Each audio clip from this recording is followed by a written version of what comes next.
Good morning, everybody. Today, I want to get started with the main topic of this course, happiness. First, I want to talk about how psychologists like myself measure happiness.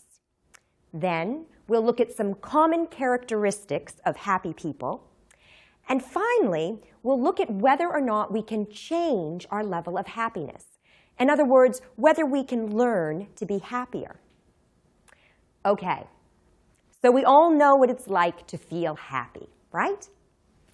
But how do we measure happiness? One common method psychologists use is interviewing people. First, we ask them questions to find out how happy they are, how happy they feel in general. Then, we gather information about them, like their age, health, income, and so on. We use all of this data to determine the most common characteristics of happy people. So, what have psychologists learned? Well, there are a few characteristics we know are not relevant to happiness. One of them is having a lot of money. As long as people have enough money for a home, food, and clothing, having more money doesn't make people happier. So money doesn't buy happiness. Are you surprised? Another thing that is not connected to happiness is having more education. People with a lot of education are no happier than people with little education. So now maybe you're questioning your decision to take this class, huh? Finally, a third characteristic that is not a requirement for happiness is youth, being young. In fact, the opposite is true. One study found that 60 to 64-year-olds are actually happier than 20 to 24-year-olds. So, we know that money, education, and youth are not important to happiness. Then what is? Well, there's no one way to achieve happiness, but there are a few specific characteristics that happy people have in common. One very important characteristic is family and friends. A study of students at the University of Illinois found that the happiest students had strong connections to family and friends, and that they made time to spend with them. Another common feature of happy people is that they have religious beliefs or a belief in something bigger than themselves. This helps them feel that life has significance or meaning.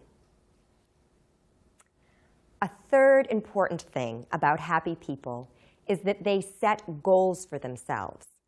In the workplace or in their personal lives, they establish goals around things they find interesting or things that allow them to use their strengths.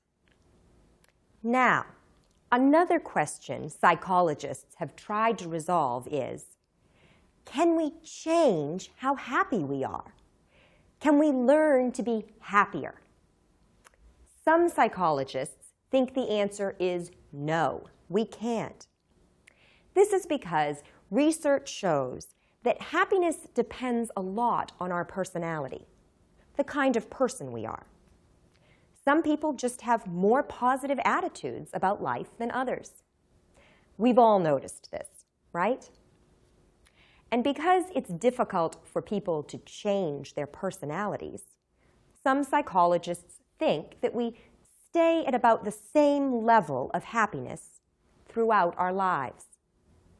But many of us in the field of positive psychology believe we can change, that we can consciously learn to be happier.